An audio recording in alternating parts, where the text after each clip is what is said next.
On est avec Najat Vallaud-Belkacem. Bonjour. Vous êtes ministre des Droits des Femmes et également porte-parole du gouvernement.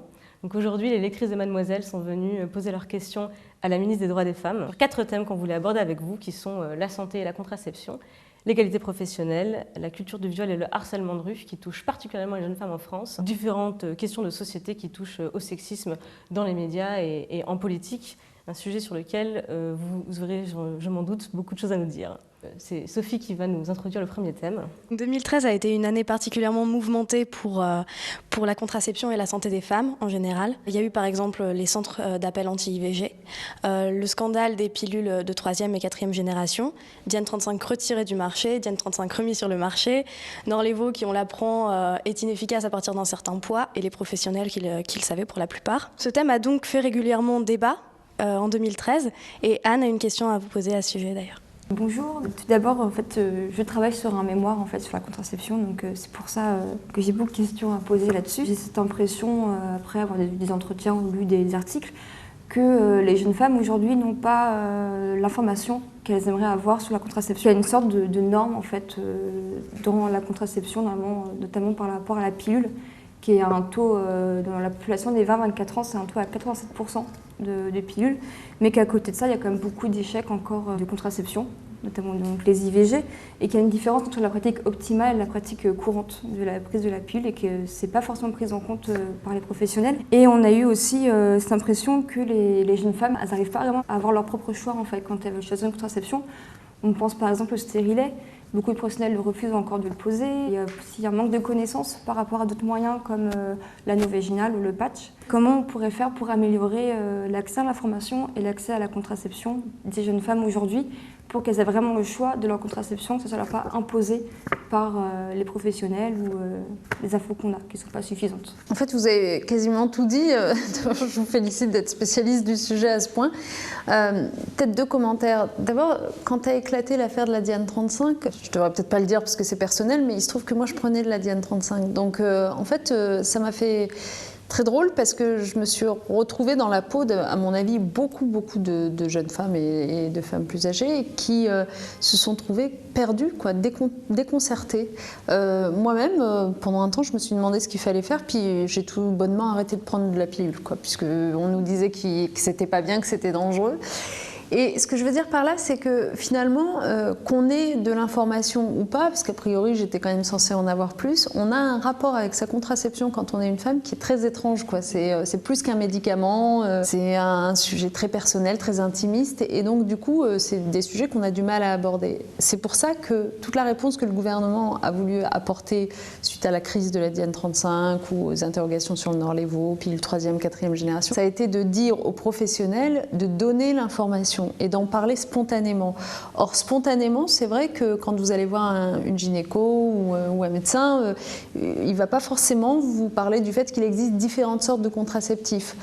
Il va plutôt adapter son discours à l'âge que vous avez, au mode de vie, est-ce que vous êtes en couple régulier, pas régulier que vous avez. Et du coup, la contraception qui va être amenée à vous proposer, généralement, ne sera pas la plus adaptée à votre vie. Et on sait aujourd'hui, par exemple, qu'il y a un certain nombre de jeunes femmes, par exemple, qui procèdent à des IVG alors même qu'elles étaient sous contraceptif. Ce qui est bien la preuve que la contraception qu'elles prenaient était sans doute pas la plus adaptée à leur vie. C'est pour ça qu'on a fait passer avec Marisol Touraine des instructions aux médecins pour qu'ils délivrent une information vraiment complète et qu'ils cherchent à s'adapter et à écouter d'abord leurs patientes et qu'ils cherchent à s'adapter à la vie de leurs patientes et aussi à faire participer les hommes aussi parce que la contraception elle existe aussi au masculin. C'est pour ça que dans les campagnes maintenant de communication qui sont conduites sur les différents types de contraceptifs, on met aussi en valeur la contraception masculine. Mais comment on peut faire pour plus intéresser les garçons à cette question ? L'éducation sexuelle, c'est toujours très séparé par exemple. C'est vrai. D'abord l'éducation sexuelle, il faut toujours répéter que c'est pas à destination des jeunes filles, que c'est à destination des jeunes, point. L'éducation sexuelle, c'est à la fois la prévention, la contraception, mais c'est aussi l'apprentissage du respect entre les sexes, tout simplement. Donc il y a un absolu besoin de s'adresser aux deux. Et puis il y a encore besoin de l'améliorer, parce qu'on sait bien que, vous savez, elle est prévue par une circulaire depuis le début des années 2000. On sait qu'aujourd'hui, d'un établissement, d'un lycée, d'un collège à l'autre, on ne la pratique pas forcément aussi bien, que parfois c'est tout simplement délégué au cours de sciences naturelles et qu'on n'y parle pas nécessairement de ces questions de respect, d'affect, de vie affective, et qu'il faudrait le faire davantage. Donc c'est des choses qu'on est en train d'essayer d'améliorer. Mais je pense qu'aussi, il y a beaucoup d'informations qui passent par les médias et par Internet. Et qu'il ne faut pas non plus qu'on croie que tout ce qu'apprennent les enfants ou les jeunes, c'est dans le cadre scolaire ou dans le cadre de leur famille. Il y a énormément de choses qui passent par les images diffusées à la télé ou sur les sites Internet. Et c'est pour ça qu'aujourd'hui, on essaye de trouver des moyens à travers le CSA, le Conseil supérieur de l'audiovisuel, pour responsabiliser les chaînes par rapport aux messages qu'elles font passer lorsqu'elles sont attentatoires à la dignité des femmes, lorsqu'elles valorisent le non-consentement, par exemple, et pour, y compris, attaquer des sites Internet lorsqu'ils sont problématiques de ce point de vue. Mais j'imagine qu'on va revenir sur ces sujets. J'aurais plus une question sur la formation des gynécologues, parce qu'il y a encore beaucoup de gynécologues qui sont un peu de la vieille école, entre guillemets. Et vous disiez que vous avez fait passer une information comme quoi il fallait qu'ils donnent l'info. Mais est-ce qu'il y a des choses plus concrètes de prévues par rapport à ça? Parce que pour mon mémoire, je fais des entretiens en fait, avec des jeunes filles. Il y en a beaucoup qui m'ont raconté que c'était un peu le parcours du combattant pour trouver la contraception qu'elles voulaient et qu'il fallait un peu essayer plusieurs gynécologues, etc. C'était pas facile, quoi. Ça prenait du coup 6 mois à 1 an pour trouver la contraception qu'elles souhaitaient. C'est vrai que d'un gynécologue à l'autre, vous allez avoir en effet une appétence plus poussée pour tel type de contraceptif. Et encore une fois, les instructions qu'on a passées visent précisément à fournir toute l'information. Je pense qu'il y a des choses qui vont évoluer aussi avec le fait que maintenant la contraception soit remboursée à 100% par la sécurité sociale pour les mineurs. Donc il y a quand même un certain nombre de choses qui vont se débloquer, ils vont avoir plus de demandes. Donc entre les instructions passées plus cette demande qui augmente, il va y avoir une pression mise aux gynécologues et aux médecins de manière générale. Vous avez vu que les sages-femmes, par exemple, dans le cadre des propositions qui leur ont été faites récemment, vont voir leur formation revalorisée. Donc dans ce cadre-là aussi, il y aura un travail plus important sur cette question de l'écoute de ce que disent les patients et l'adaptation à leur réalité. Vous avez parlé des sages-femmes et du coup, moi, ça m'intéressait vraiment, en fait, c'est que c'est une info qui est assez récente, qu'elles peuvent faire le suivi gynécologique des femmes. Et on sait, par exemple, qu'il y a vraiment une pénurie de gynécologues dans beaucoup de villes. Quand on a une nouvelle ville, on peut ne pas avoir de rendez-vous parce qu'il n'y a plus de place. Et est-ce qu'il ne faudrait pas faire quelque chose par rapport à ça? L'arrivée des sages-femmes dans ce domaine, il faudrait un peu le valoriser aussi. Du coup, si on le sait, on va aller plus facilement vers les sages-femmes et on prendra moins de temps en fait, pour aller vers les gynécos. Mais je pense que c'est pas encore passé l'info. Vous avez absolument raison, mais en même temps, c'est tout nouveau. Hein. Ça a été décidé il y a 10 jours de mémoire. Vous avez raison de dire qu'il faudra qu'on communique sur le sujet, d'autant que c'est pas faire injure aux gynécologues que de dire ça, mais c'est vrai que les sages-femmes sont des professionnels très appréciés. Donc je pense que c'est une bonne nouvelle en fait, pour les femmes de savoir que les sages-femmes pourront assurer leur suivi gynécologique. Donc on fera une campagne de communication sur ce sujet. Et du coup, encore sur les professionnels, il y avait aussi des questions par rapport, par exemple, les touchés vaginaux. C'était révélé en fait que on apprenait aux étudiants médecins de faire des touchés vaginaux sur des femmes endormies.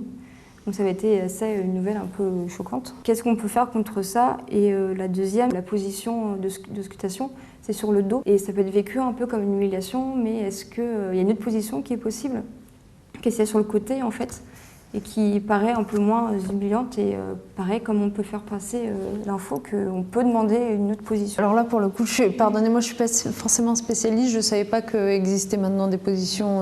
C'est pratiqué au Royaume-Uni, en fait.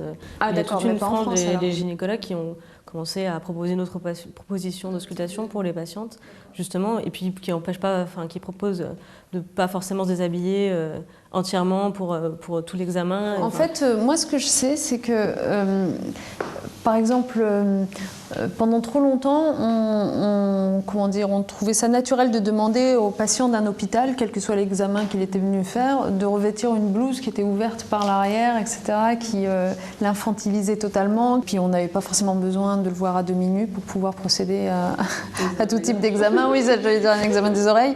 Bon, bref. Et donc, ce que j'ai trouvé très intéressant, c'est qu'au bout d'un moment, il y a eu une espèce de mobilisation des patients eux-mêmes. Je ne sais pas si vous aviez vu ça, pour réclamer la suppression l'expression de cette blouse avec fente à l'arrière. Ce que je veux dire par là, c'est que je pense que sur ces sujets de contraception, de suivi gynécologique, on a l'impression de parler d'un sujet quasi tabou sur lequel, quoi que pensent les femmes, quoi qu'elles vivent parfois très difficilement, elles n'osent pas se plaindre. Et donc si votre site peut au moins servir à dire cela, c'est un acte, un suivi gynécologique, c'est un acte médical comme un autre. Si vous estimez qu'il n'est pas fait dans les conditions optimales pour vous, il faut le dire, il faut le dénoncer, et je suis sûre que vous aurez bien d'autres témoignages pour vous accompagner dans cette démarche et pour faire évoluer les pratiques. Après, j'imagine que toutes les femmes n'ont pas forcément les mêmes attentes quant à la façon de procéder, etc. En tout cas, comptez sur nous pour reparler du sujet. Alors, on va enchaîner avec la partie égalité professionnelle. Dans le monde professionnel, effectivement, l'égalité, on n'y est toujours pas. Les salaires des hommes restent 27% supérieurs aux salaires des femmes en moyenne. D'ailleurs, en 2014, il faut encore que ce soit une priorité du gouvernement et qu'il y ait des plans d'action dédiés à ça. Nous, ça nous déprime un petit peu, on va vous le dire franchement. Alors, pour vous parler de ce sujet, je vais passer la parole à Sabrina, qui travaille dans un milieu masculin. Elle va vous en parler. La question, on n'est pas obligé de la porter par mon travail, mais c'est vrai que je travaille dans une, je ne sais pas si je peux dire la marque, dans une boîte de conception automobile. Très grande en France, très connue. Voilà. Et c'est vrai, alors c'est un peu le paradoxe des femmes dans le milieu professionnel. À la fois, donc, on met des lois en place pour les aider, pour les pousser à réussir. Et en même temps, ces lois, elles ne font que confirmer les préjugés, comme quoi les femmes, elles ne peuvent pas y arriver toutes seules, elles ont besoin d'aide. Et comment est-ce qu'on peut faire du coup pour faire sauter le plafond de verre, pour aider les femmes, mais sans les pénaliser ? Sachant que, je vais déjà vous laisser répondre sur ça, mais il y a des implications sur la suite parce que du coup les femmes, elles n'osent pas demander de l'aide, elles se retrouvent coincées parce que si jamais elles font appel à des dispositifs d'aide pour les faire avancer, pour leur permettre de s'épanouir dans le monde professionnel, on va les montrer du doigt en fait.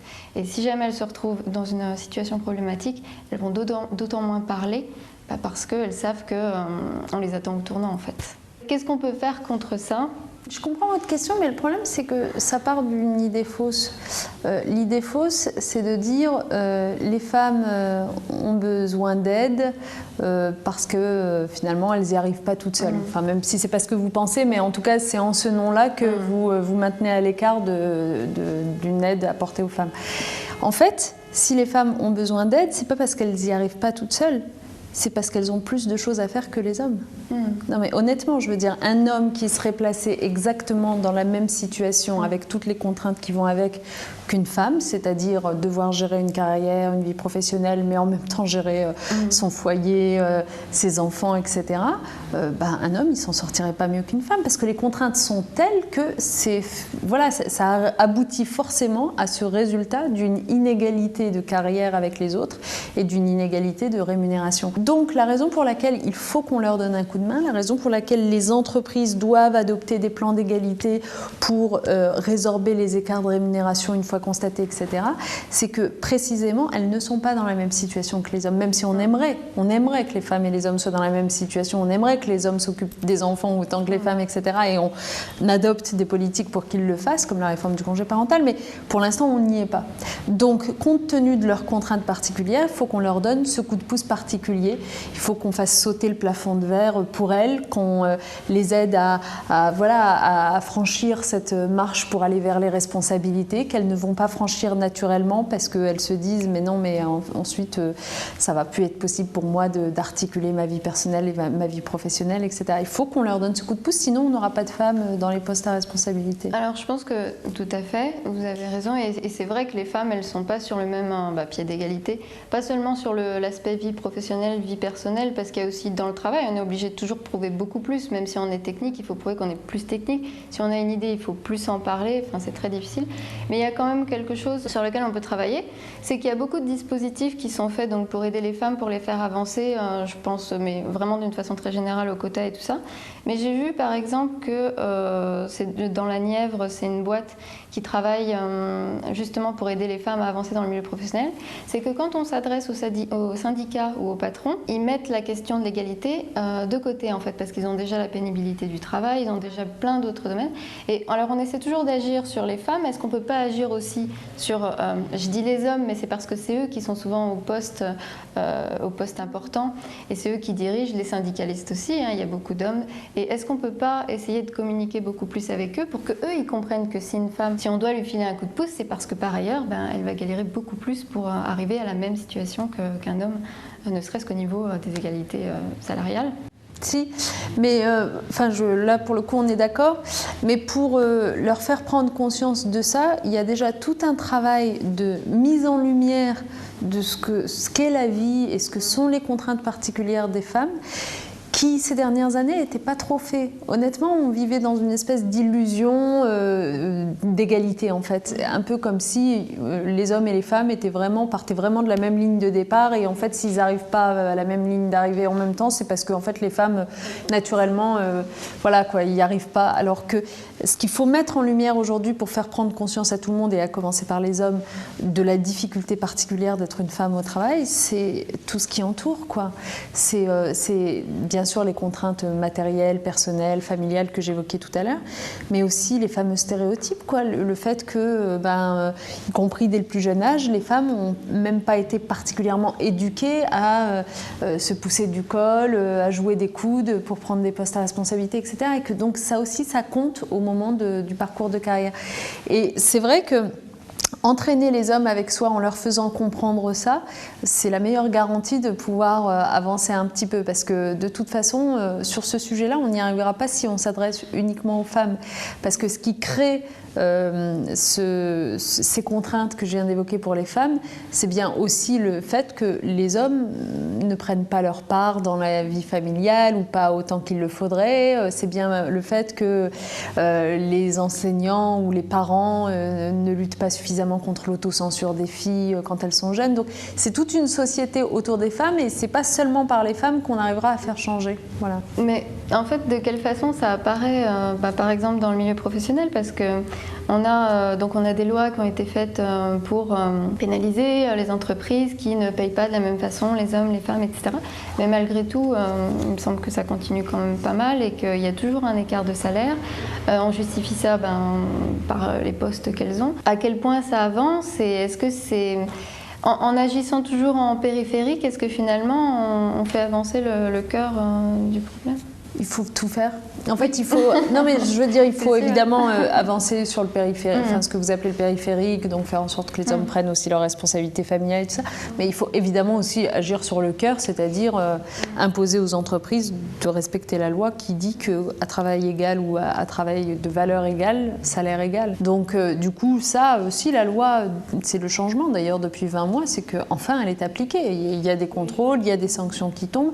Là, en un an, on a quelque chose comme 5000 entreprises qui ont enfin adopté leur plan d'égalité. Ce qu'on appelle un plan d'égalité, c'est vraiment hop, on part d'un état des lieux, il y a tant d'écart entre les hommes et les femmes alors qu'ils ont des travaux comparables. On va adopter un plan d'égalité dans lequel on a des enveloppes financières de rattrapage pour réduire les écarts, des enveloppes qu'on verse aux femmes pour réduire les écarts. Donc c'est très très concret. 5000 entreprises en un an qui nous ont adressé les plans d'égalité qu'elles ont adoptés. Ça n'est le résultat que de la fermeté enfin des pouvoirs publics parce que sinon, depuis 40 ans, on avait des lois restées inappliquées. Alors, je voulais revenir là-dessus parce que c'est vrai que quand on parle d'égalité professionnelle, j'ai l'impression qu'on parle beaucoup de contraintes et en tout cas pour nous, on n'arrive pas assez, ça progresse pas assez vite. Alors que l'intérêt premier à la mixité, c'est quand même le gain de compétitivité pour tout le monde. Ces entreprises se privent par défaut de 50% des talents. Enfin, ça, c'est un discours qu'on entend beaucoup aux États-Unis. Ça fait 20 ans, je pense, qu'ils travaillent sur cette question où cette question est vraiment mise en avant. Et j'ai pas le sentiment de retrouver ce discours en France où j'ai encore l'impression effectivement que quand on fait des plans d'égalité dans les entreprises, on fait des fleurs aux femmes. Et c'est hyper... oui, effectivement, c'est insultant et c'est frustrant pour tout le monde. Je partage absolument votre façon de penser. Et moi, à chaque fois que j'aborde cette question de l'égalité professionnelle, je commence par rappeler que si on avait juste le même taux d'emploi pour les femmes et pour les hommes, on gagnerait un demi-point de croissance par an et on en a un petit peu besoin en ce moment. Évidemment, la mixité dans les entreprises, c'est un gain considérable.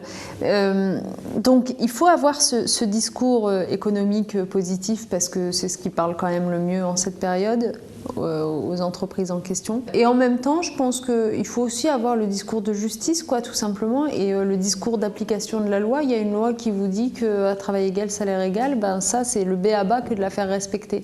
Or, jusqu'à présent, finalement, quand je regarde ces dernières décennies, on a un peu voulu tout faire tout azimut, mais sans jamais prendre le temps de faire appliquer ce qu'on a adopté. Donc, du coup, les entreprises avaient beau jeu de se dire on a des choses plus urgentes à faire, la pénibilité, enfin ce que vous disiez tout à l'heure.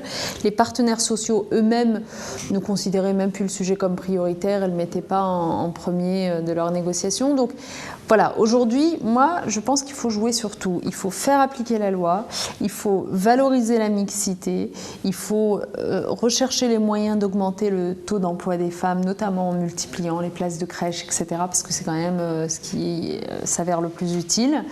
Il faut aussi apprendre aux jeunes générations à se comporter devant le marché du travail de la même façon.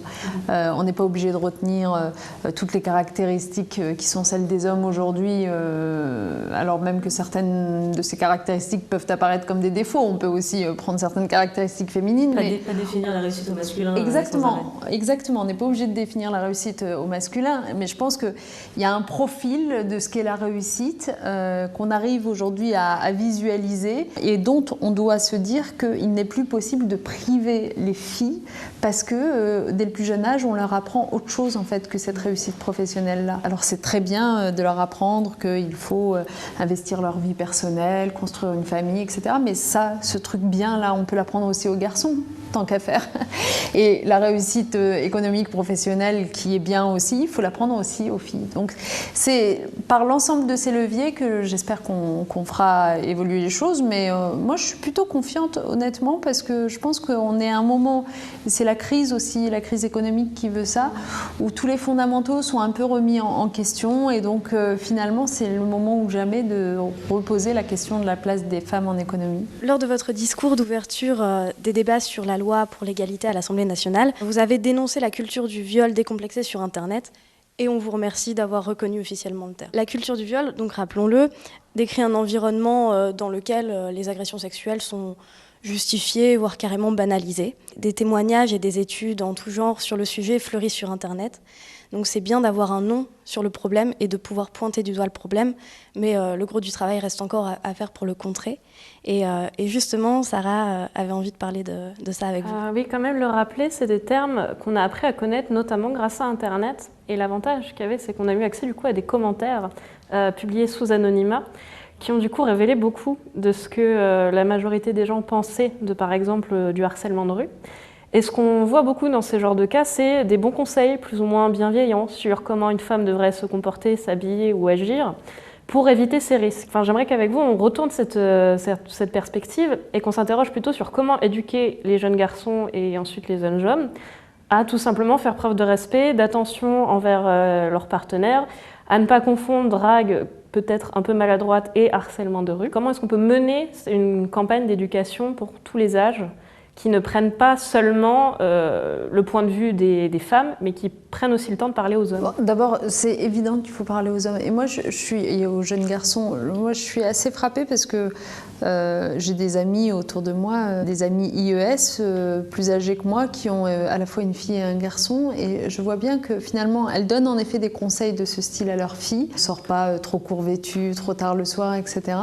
Mais en même temps, on en a déjà discuté ensemble, c'est pour ça que je vous en parle. Je ne les vois pas dire à leurs garçons, à contrario, ne fais pas n'importe quoi dans la rue, n'harcèle pas tout simplement une jeune fille, etc. Alors qu'à un moment donné, il y a deux personnes dans l'histoire, quoi, à minima, parce que généralement le harcèlement c'est plutôt un phénomène de groupe aussi. Non, ce que j'ai envie de vous dire là-dessus, c'est que je ne sais pas si vous avez vu en Égypte, encore aujourd'hui ou hier, il y a eu toute une histoire autour du harcèlement sexuel de jeunes étudiantes qui est visiblement devenu très très régulier et le président de l'université où ça se passait pour l'une d'entre elles a protesté en disant qu'en même temps elle était vêtue d'une façon qui qui appelait le harcèlement sexuel.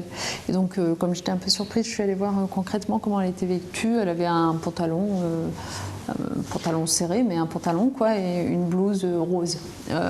Donc c'est aussi pour vous dire à quel point finalement, à l'aune de ce critère-là, alors finalement une tenue pourra paraître indécente dès lors qu'elle sortira de la norme, et finalement on se rend vite compte que ça peut pas être ce critère-là quand même, c'est pas l'indécence de la tenue. Se poser cette question-là, c'est déjà en fait justifier le harcèlement. Et donc ce qu'il faut, c'est envoyer un message clair. Au contraire, c'est ce que nous avons fait nous avec la loi sur le harcèlement sexuel, première loi adoptée par ce gouvernement qui a renforcé considérablement les sanctions sur les actes de harcèlement, qui d'ailleurs concerne le harcèlement au travail, mais aussi à l'université ou dans la rue.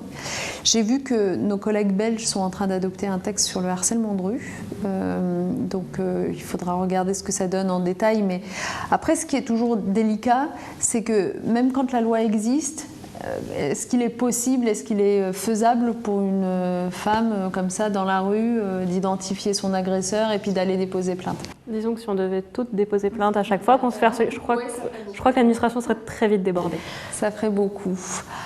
Donc ça, c'est vrai que c'est pas simple, mais en même temps, je pense que ça sera rendu d'autant plus simple qu'on aura réussi, et une campagne de communication serait utile pour ça, il faut qu'on y réfléchisse, qu'on aura réussi à rendre insupportable ce geste, y compris pour les témoins dans l'espace public, c'est-à-dire à faire en sorte d'augmenter notre niveau d'intolérance au harcèlement sexuel et au sexisme.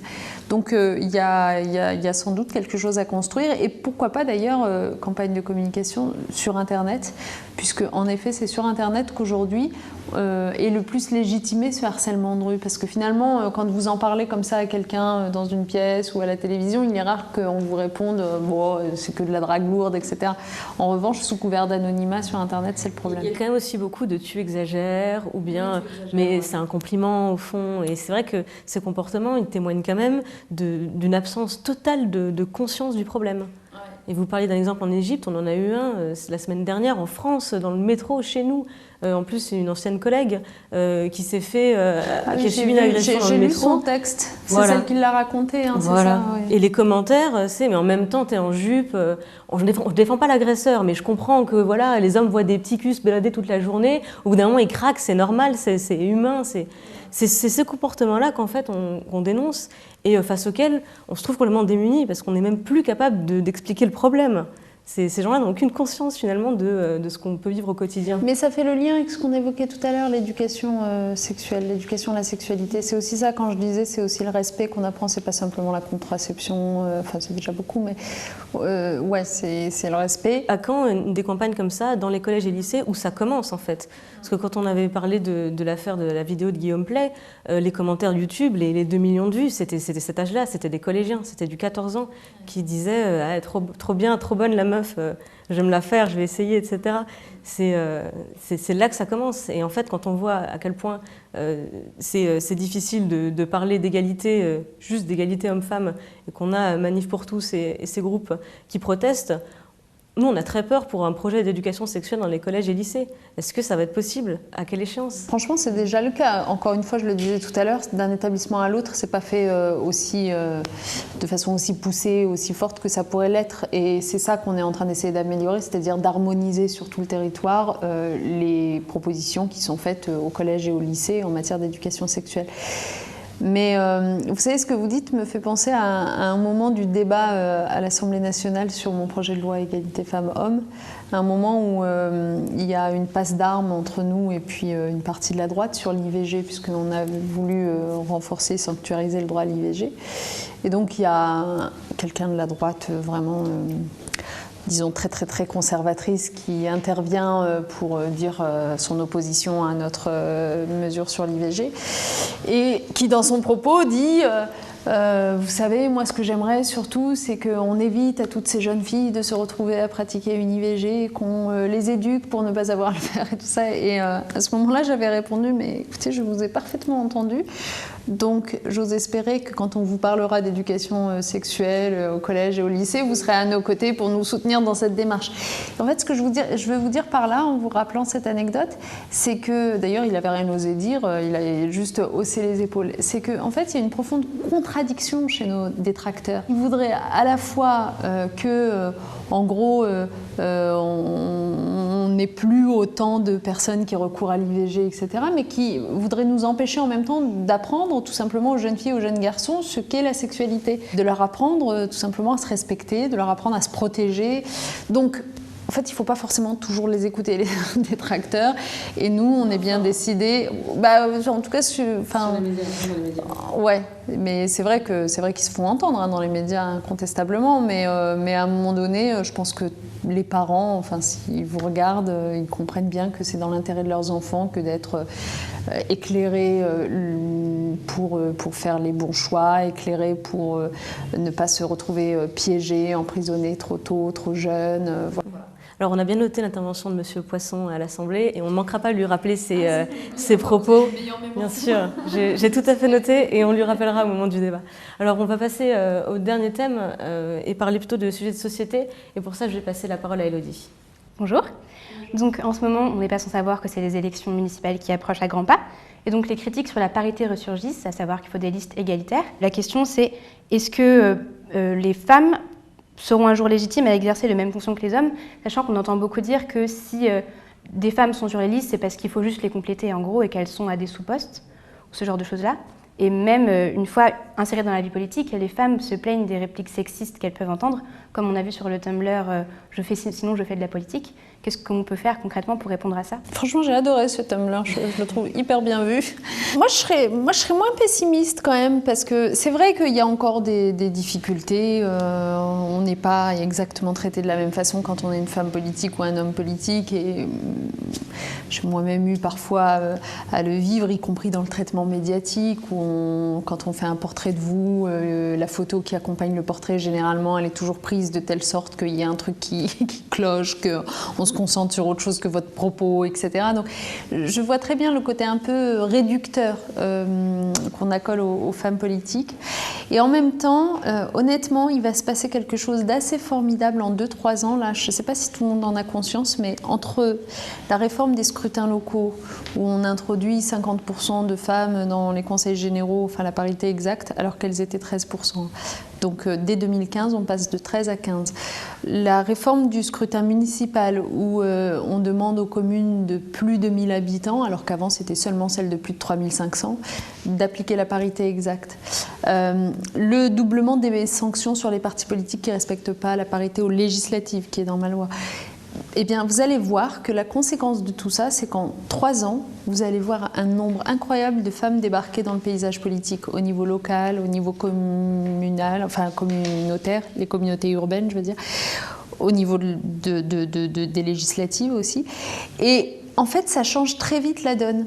Moi, je le vois parce que vous prenez une assemblée, par exemple, comme la région, qui est paritaire, elle, depuis déjà quelques années. J'ai été élue à la région.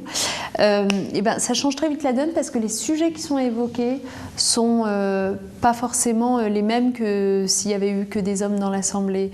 Comme il y a la parité dans l'assemblée, du coup, vous la retrouvez dans l'exécutif.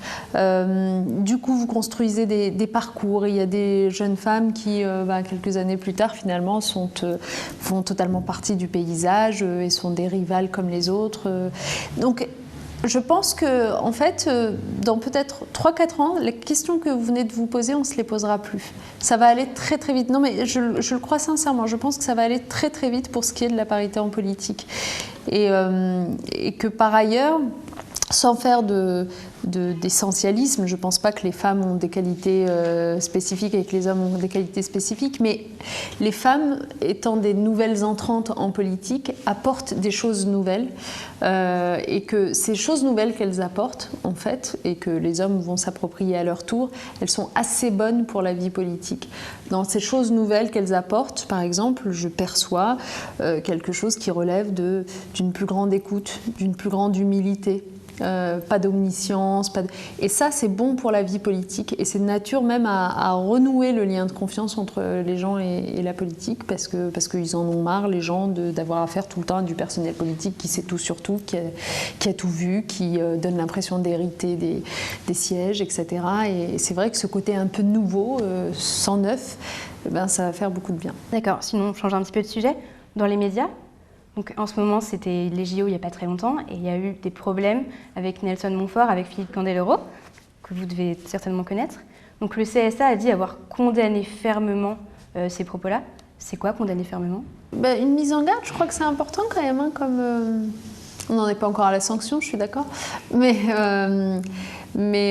c'est bien parce que ce que ça signifie, c'est que le CSA, avant même que la loi égalité femmes-hommes qui va lui confier de nouvelles responsabilités en la matière, avant même que la loi ne soit passée et lui confie concrètement ces nouvelles responsabilités, s'en saisit en fait et les préfigure d'une certaine façon. Alors une mise en garde, ça peut paraître...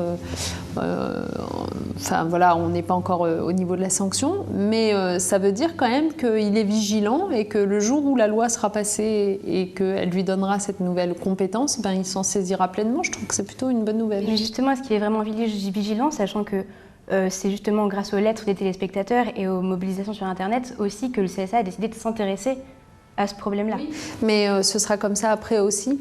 C'est-à-dire qu'il ne faut pas imaginer, bien sûr le CSA aura sans doute, j'imagine, une cellule qui sera chargée de regarder les grandes émissions, etc. pour vérifier que d'une part il n'y ait pas d'atteinte à l'image ou à la dignité des femmes, d'autre part qu'il y ait une juste représentation des hommes et des femmes dans les invités, dans les experts, etc.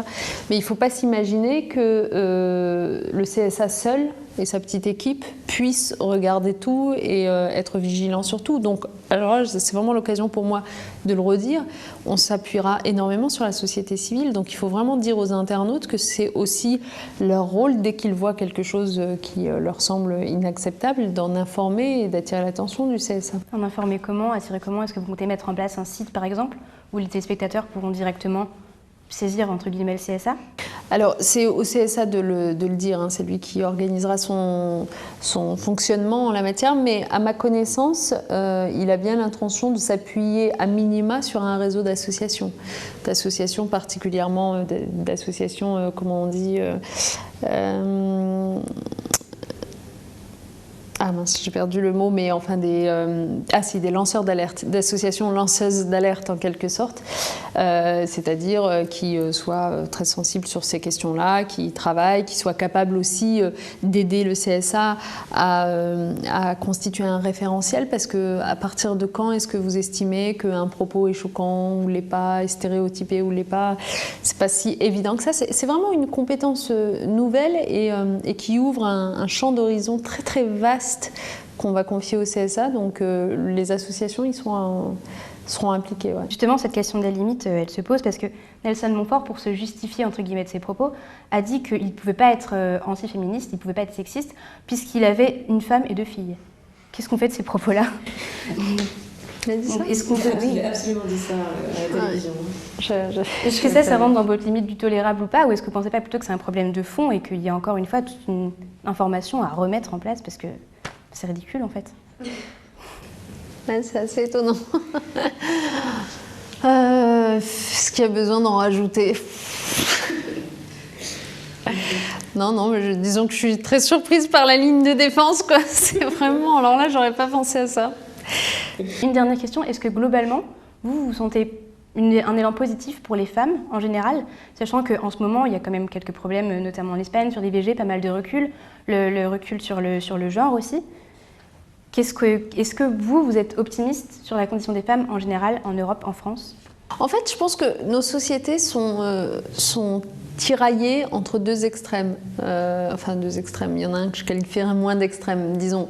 Tiraillées entre la tentation du recul, du conservatisme, parce que c'est notamment parce que la crise économique est là. Ça explique beaucoup de choses, la crise économique, parce que quand il y a la crise économique, que vous avez peur de perdre votre emploi, etc., que vous avez peur de tout, vous avez peur de votre ombre, finalement, la seule chose dans laquelle vous vous sentez confortable, c'est votre foyer, vous vous repliez dessus, vous ne voulez pas qu'on en remette en question les règles, le fonctionnement, y compris le fonctionnement inégalitaire.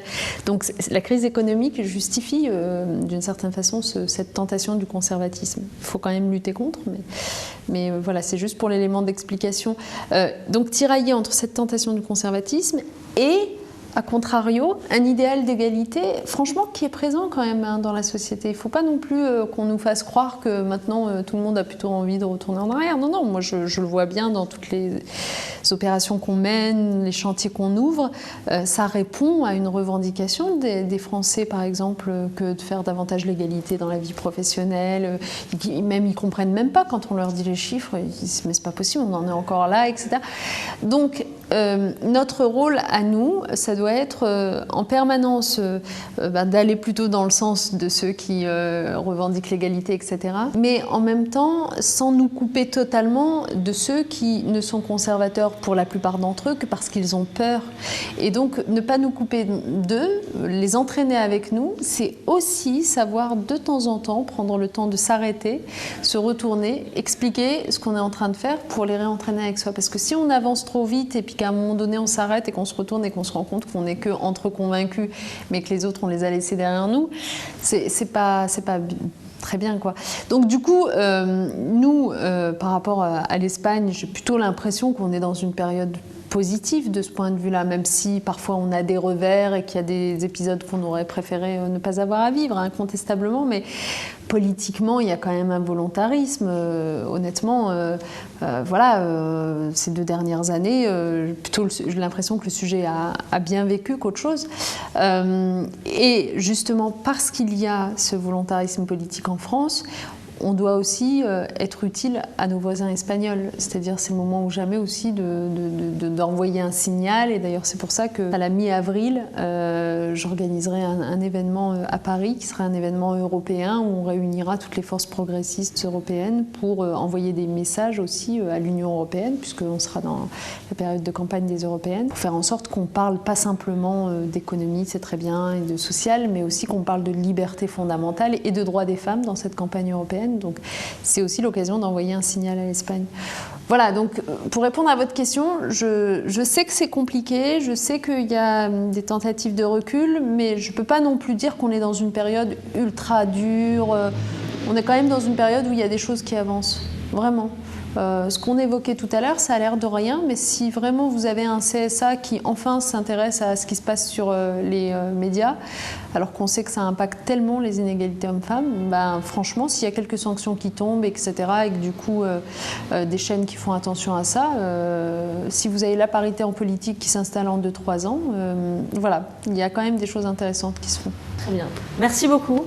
Merci de nous avoir reçus. Désolée, j'étais trop longue. On a des petits cadeaux pour vous. Merci.